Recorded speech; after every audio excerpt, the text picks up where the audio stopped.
Et bonjour tout le monde, c'est une première contente avec un peu de matériel. On va essayer de faire un enregistrement audio et vidéo en même temps. Donc pour ceux qui aiment... Hé Oli, viens ici.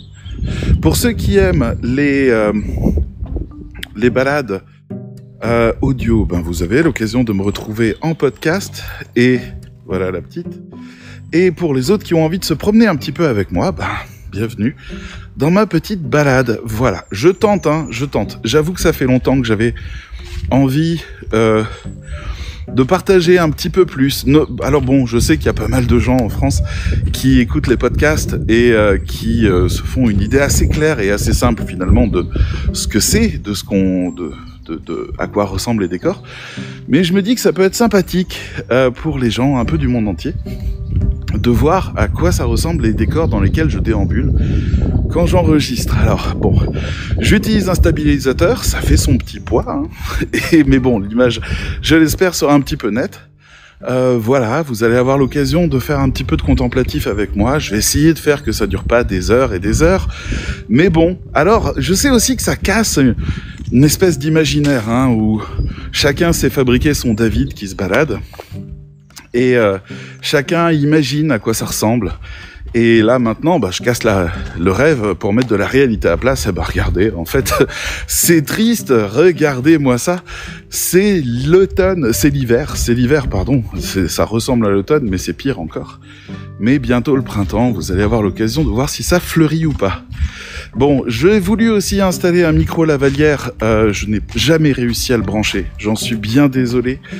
Donc pour le coup, j'espère que le son sera pas trop mal. Normalement, il y a des bons micros sur ce téléphone, alors ça devrait marcher.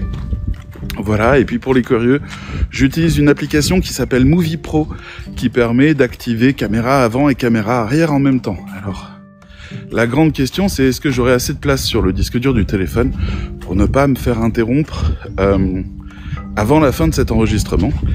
Et sinon, tout est foutu. En tout cas, je récupère la bande son et je la mettrai sur Anchor, c'est-à-dire sur le podcast, pour que vous puissiez l'écouter.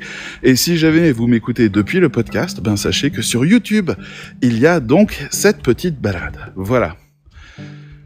Alors, j'avais envie de faire évoluer ce modèle un petit peu pour qu'on ait l'occasion de faire évoluer nos relations. Ça fait depuis novembre 2020 que j'enregistre des podcasts régulièrement, chose que j'ai bien l'intention de continuer de faire, parce que je vais pas tout le temps porter une caméra, n'est-ce pas ?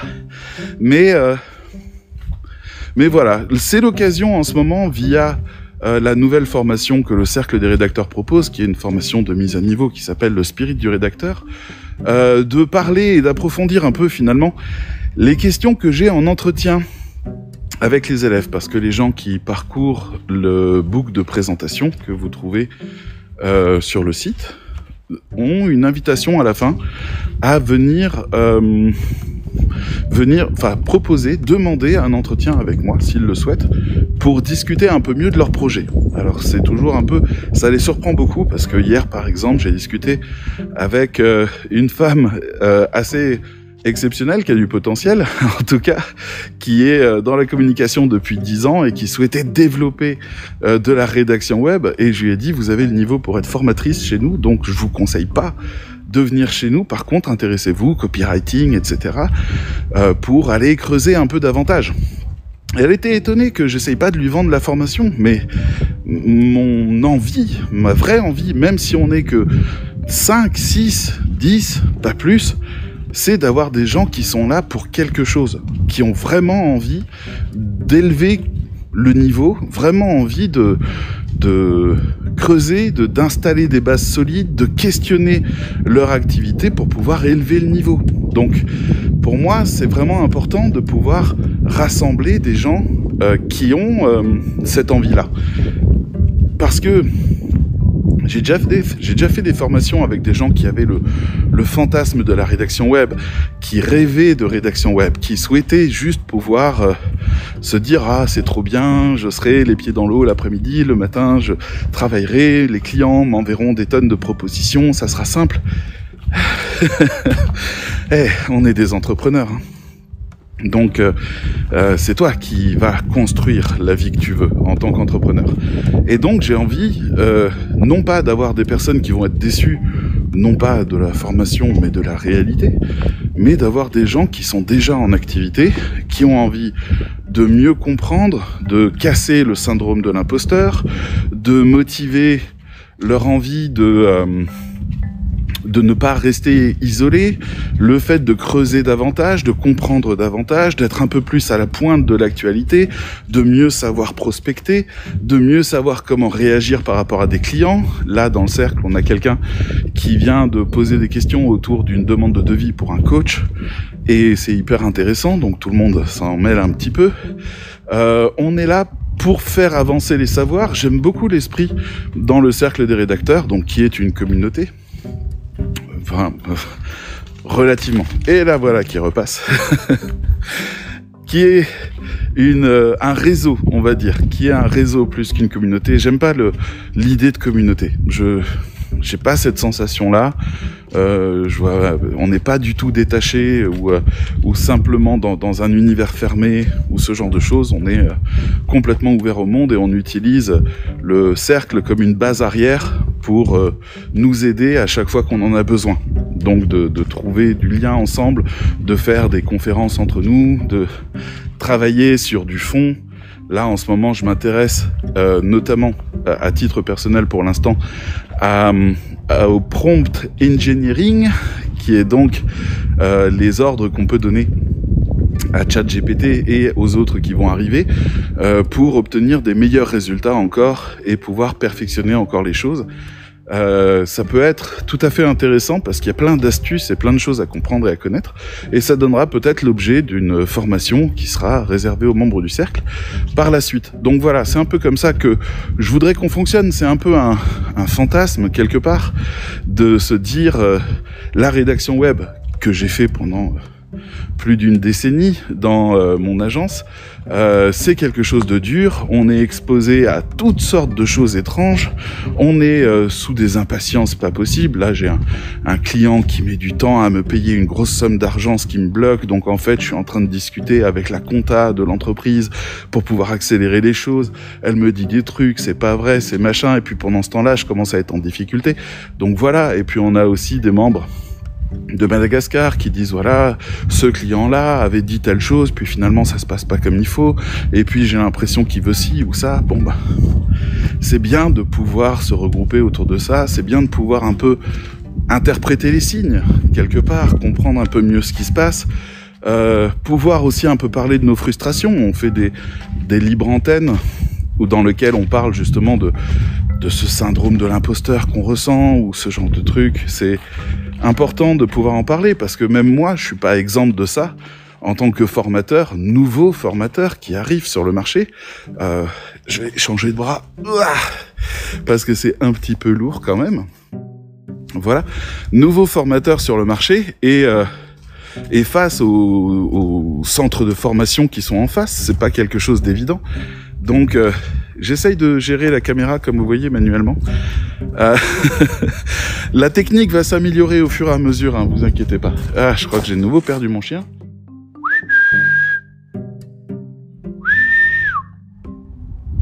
Elle, dès que j'allume la caméra, dès que j'allume le micro, elle dégage. Je sais pas pourquoi. Ah là voilà. Salut, viens voir un petit peu ici. Hé, Oli, viens ici, viens. Viens là, ma grande. Stop. C'est bien, ma grande. Dis bonjour. Et voilà, allez, file. Voilà. Bon, mais en tout cas, le spirit du rédacteur, c'est vraiment quelque chose qui ouvre sur tout ça. C'est un mois pendant lequel on va répondre à toutes les questions d'un point de vue théorique, philosophique, d'un point de vue qui donne du sens, d'un point de vue qui construit de la logique.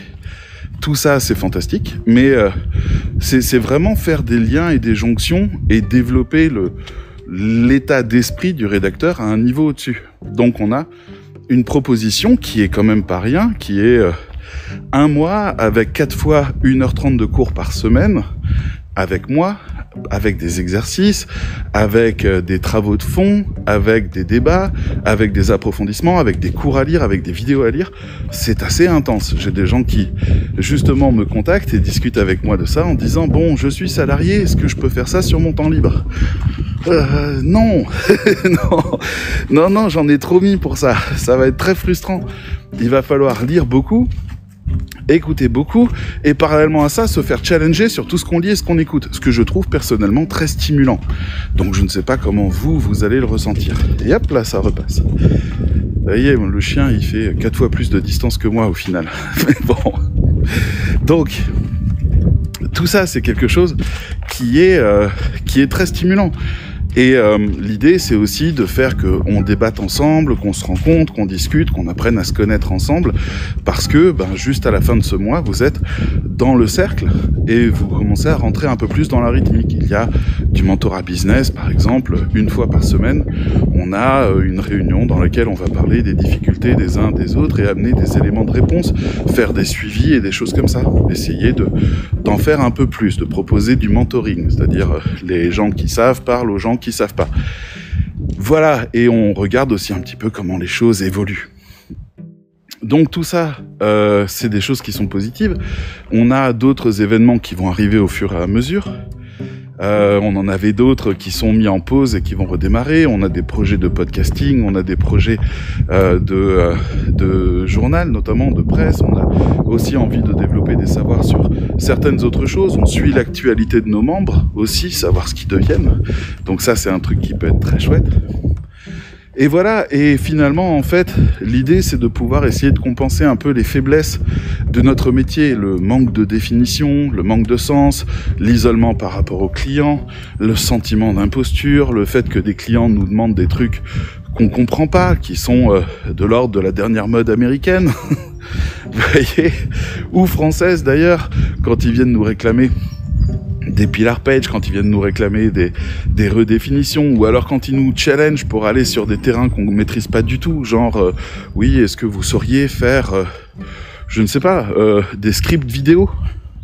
Alors nous on est là, on veut pas décevoir, alors on dit oui, et puis en fait non, pas du tout, parce que c'est tout un nouveau métier, donc on fait quelque chose, et la chance qu'on a, et oh soulagement, le client il s'y connaît pas plus que nous, donc finalement en fait il dit si vous l'avez fait c'est que ça doit être bien, et puis finalement il met le truc en place et ça marche pas, et soit il nous accuse nous, soit il s'accuse lui, soit il accuse la société, mais finalement personne n'a fait vraiment le job qu'il fallait. C'est un peu regrettable. Alors moi je vais par où? On arrive à un carrefour étrange. Je crois qu'il y a un chemin sympa par là. Oups, comment ça tourne? Attendez, vous n'allez pas du tout dans la bonne direction. Voilà. Bon, ça prend son temps, mais ça marche, vous inquiétez pas. Voilà, on va aller par là.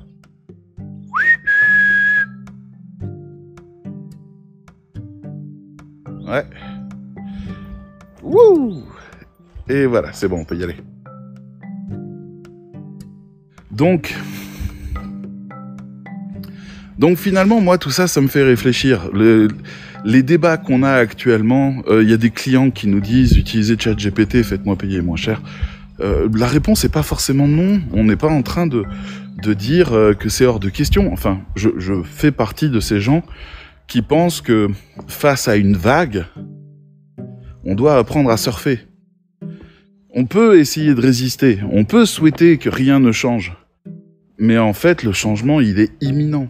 Là, on a Facebook qui vient de publier un petit blog, un petit article pour dire « Alors nous aussi, on a une espèce de ChatGPT.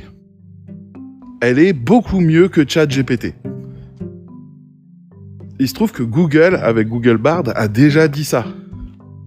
Donc on se retrouve, et on a Amazon aussi, qui est quelque part dans les rangs, en train de dire aussi que lui, il arrive. Donc, ChatGPT, qui a ses faiblesses, je veux dire, les informations qu'il donne sont pas géniales, mais par contre, on peut le pousser à vraiment développer des accélérateurs pour notre travail, ce qui est déjà remarquable. ChatGPT arrive avec des prompts adaptés à faire des choses qui sont relativement convaincantes. Mais maintenant, si on a Bard qui débarque, et qui est encore plus facile, imaginez le prompt, hein. J'ai une boutique qui vend tel et tel produit, je voudrais convaincre telle et telle personne de venir, s'il te plaît, écris-moi 10 articles.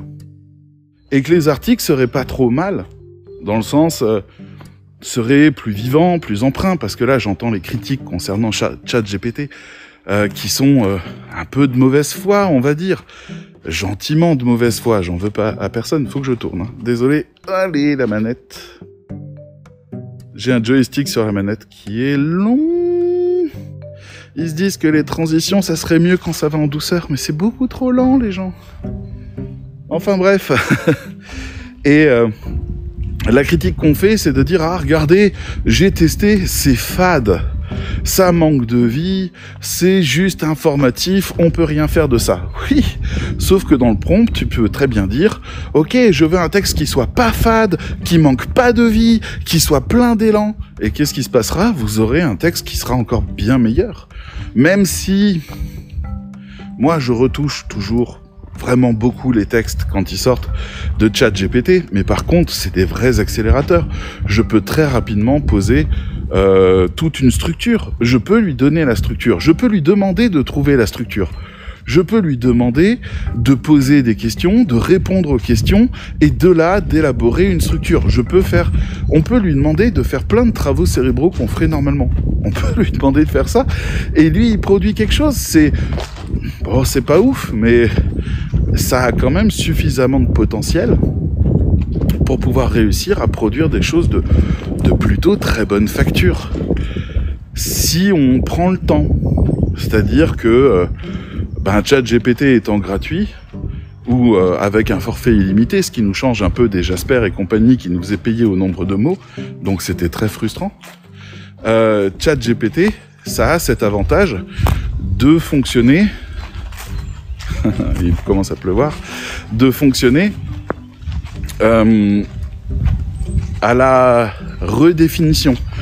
Il produit quelque chose, moi déjà j'ai fait ça, c'est tiens je voudrais écrire un mail à telle personne pour telle raison, il me produit quelque chose, je lis et je dis ça manque de vie, et je lui écris c'est bien, je le félicite déjà, c'est bien, mais ça manque de vie, rajoute quelque chose là-dedans, et lui il va reprendre et réécrire ce qui a été dit pour aller davantage dans un style. Donc des fois, je prends 4 versions, je copie un bout de l'un, un bout de l'autre, un bout de l'autre, je fais mes liaisons, et finalement, en moitié moins de temps, je produis quelque chose que j'estime être de qualité satisfaisante. Mais ça reste souvent inférieur à ce que j'aurais fait tout seul. Alors on aura toujours ces deux niveaux-là, mais on est sur un marché qui va poser la question à un moment donné de la rentabilité. Qui va dire pourquoi tu veux que je paye plus cher, alors que si tu utilisais cet outil-là, j'aurais quelque chose qui satisferait ma demande et qui serait moins cher. Avant que ça existe, on n'avait pas d'argument. Maintenant, il va falloir trouver des choses quand même. Parce que ça va devenir indéniable. Alors moi je pense que d'ici peut-être 1 an, tous les rédacteurs web auront un forfait ChatGPT ou équivalent chez les autres. Désolé, la caméra suit pas de nouveau. Ah là là, c'est frustrant quand ça avance comme ça, vous inquiétez pas. J'arrive, on va essayer de descendre sur le chemin qui est là. Hop. Voilà. Et on va essayer de tourner. Enfin vous, moi j'ai déjà tourné. Voilà.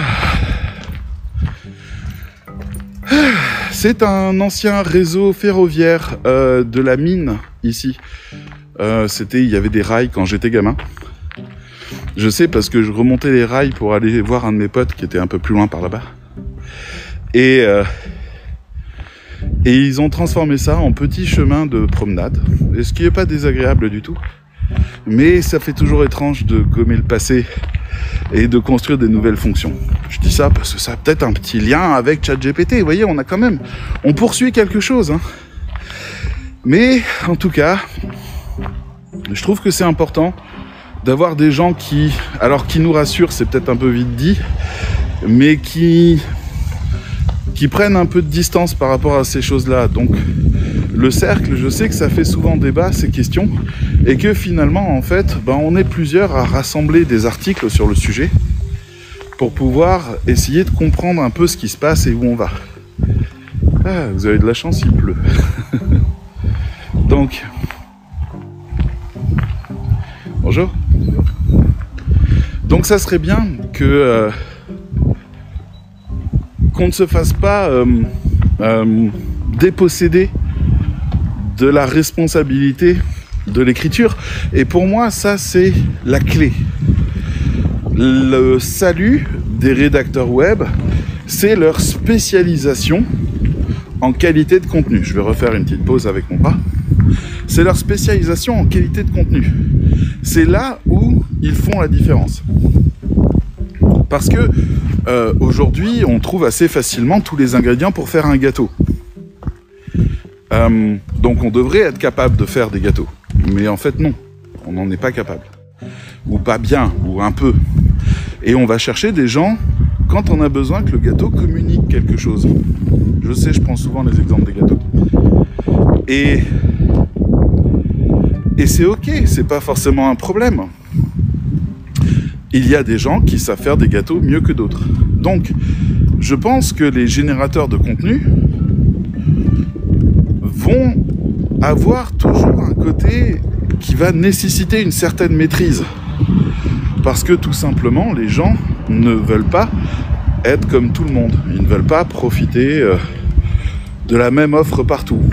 Donc, on arrivera sans doute à un moment donné à automatiser beaucoup de choses. Mais je pense que la créativité ne peut pas encore être automatisée. C'est la planche de salut qu'on a. La créativité, c'est le fait de créer quelque chose qui n'existait pas auparavant. Les générateurs de contenu, et au-delà de ça, les générateurs de sites internet, et au-delà de ça, les générateurs... Je suis désolé s'il y a du vent. Je vois les micros qui captent beaucoup là. Et je pense que vous devez vous prendre des grosses rafales de vent. Et donc le projet va peut-être pas marcher comme je veux. Mais bon. Non, ça va. Enfin, ça va un peu.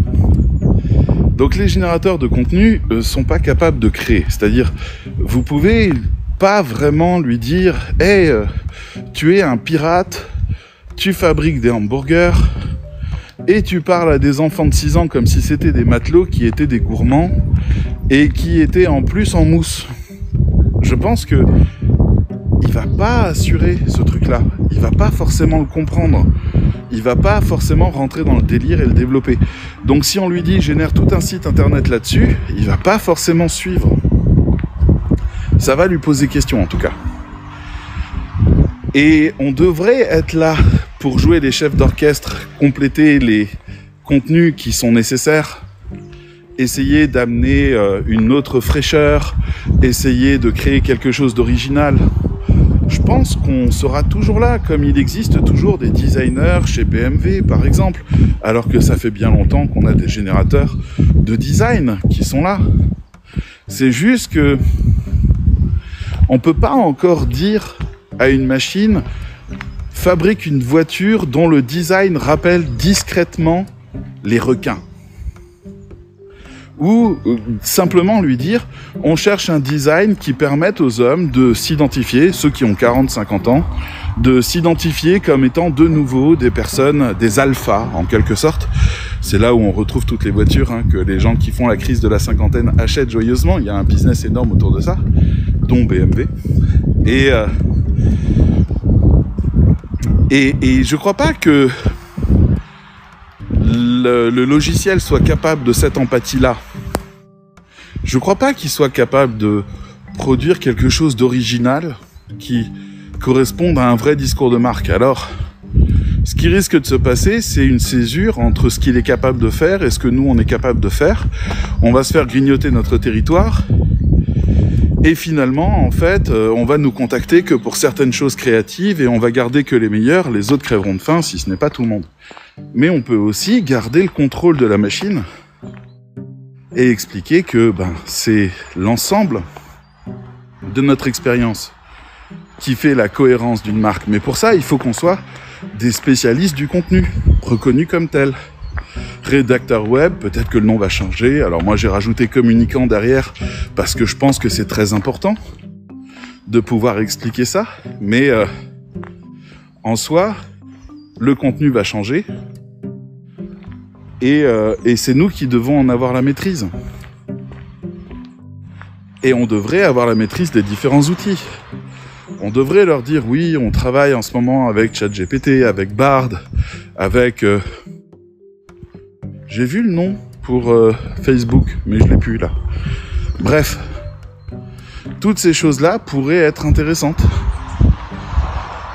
Et ça veut dire que le seul moyen d'échapper à cette vague serait de redéfinir les statuts, de changer la relation qu'on a avec le web, avec les contenus, avec les autres métiers, d'intégrer plus de SEO en tant que stratégie marketing.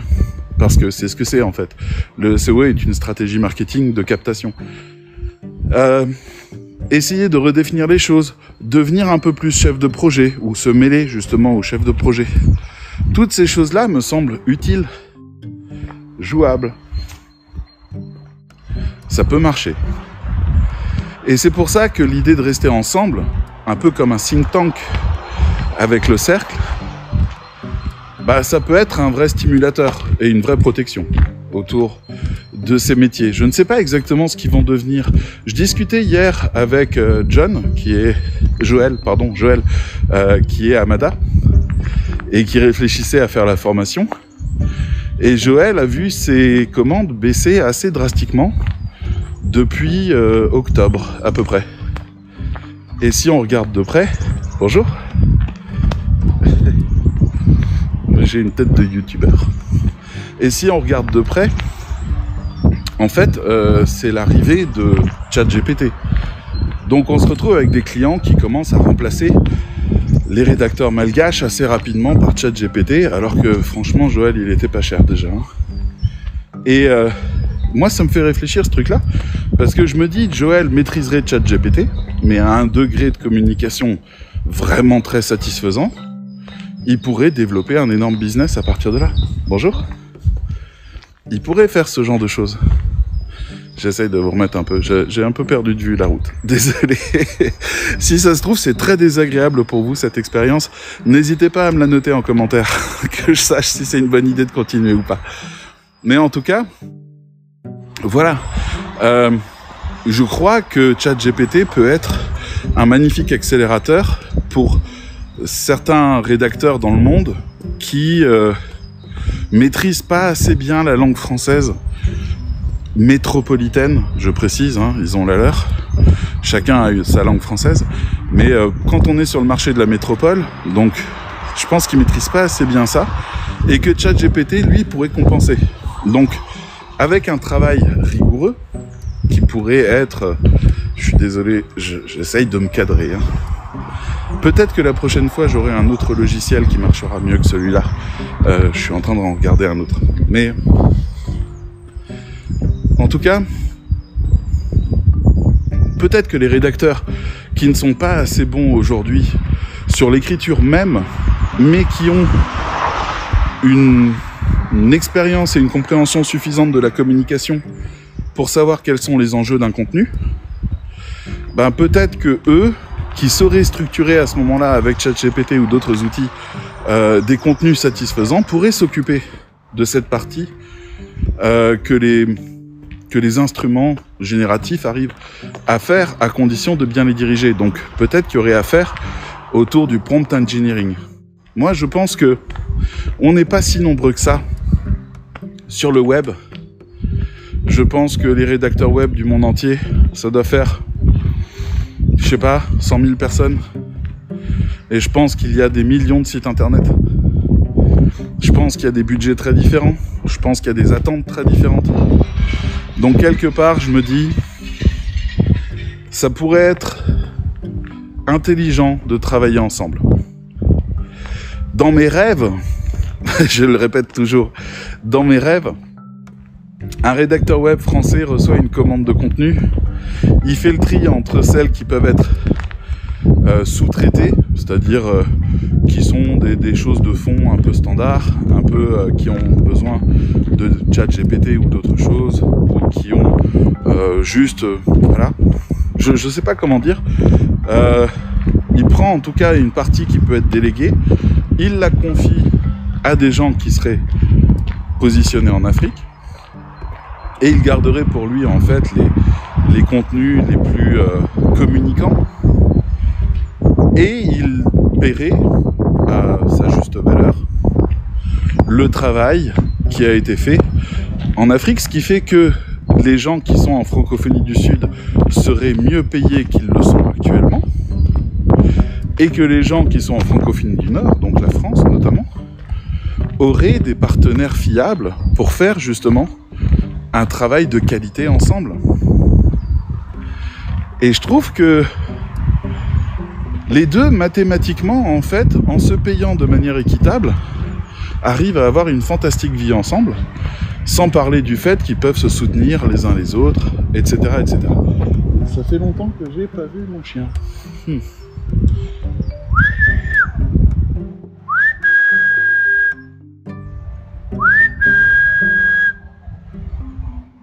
Infernale petite chose qui se barre à longueur de temps. Je vois ça parce que vous l'avez peut-être pas encore sur écran, mais il y a une dame qui arrive avec son chien juste en face. Une dame ou un monsieur, je ne sais pas encore. Et la mienne, je sais pas du tout où elle est. Et c'est comme ça tout le temps. C'est le Dasein. Une fois elle est là, une fois elle est pas là. Non, le Forda de Freud. J'apprends à gérer son absence. C'est comme ça. Enfin bref. Bonjour. Donc, ce que je voulais vous dire par rapport à ça, j'en ai marre de... j'ai un DJI, vous savez, le stabilisateur, et je comprends rien comment il marche. À chaque fois que j'essaye de diriger cette caméra, elle part dans le mur. Je suis vraiment désolé. Je fais ce que je peux. Idéalement, tout devrait être auto-centré, parfaitement cadré. J'aurais besoin de rien m'occuper. Si je bouge, ça bouge. Mais c'est pas le cas. Pas là en tout cas. Bref, allez. On arrive doucement à la fin de cette vidéo. Je vous rappelle encore que la formation Spirit, dont vous avez un lien en commentaire ou à proximité, est une formation qui coûte pas très cher et qui vous offre aussi 1 an d'accès au cercle avec tout ce dont on vient de parler, qui vous met à un niveau qui vous permet de mieux comprendre justement l'ensemble des enjeux que sont ceux de votre carrière et des enjeux aussi géopolitiques qui peuvent être autour de vous, comme pourquoi est-ce que les Français favorisent les Français plutôt que les Malgaches pour des contrats chers, comment est-ce qu'on peut dépasser ça, comment on peut négocier ces choses-là, etc. Il y a beaucoup de choses qu'on peut voir ensemble. Et c'est ouvert au monde entier, ça reste la meilleure formation à l'heure actuelle dans notre domaine, de très loin. Je ne connais aucun équivalent, donc ça vaut le coup de le signaler quand même pour les gens qui partagent sur les réseaux un point de vue plutôt discutable de la qualité de notre formation, sachant que c'est des formateurs eux-mêmes et que c'est pas du tout le même niveau. Mais en tout cas, ça va démarrer le 6 mars. Dépêchez-vous d'aller jeter un coup d'œil sur la proposition, sur le book de présentation. Allez voir à quoi ça ressemble. C'est un véritable atout pour les rédacteurs web de demain. Ça mérite d'être vu. Moi, je vais m'asseoir là et attendre mon chien. C'est ce que je fais de mieux dans la vie. Et je vous dis en tout cas à très bientôt. J'espère que la balade vous a plu. On en fera d'autres. N'hésitez pas à me dire si ça vous a plu ou pas. C'est important pour moi de le savoir vu que c'est nouveau. Donc j'attends vos retours. Je vous dis à bientôt. Bye bye.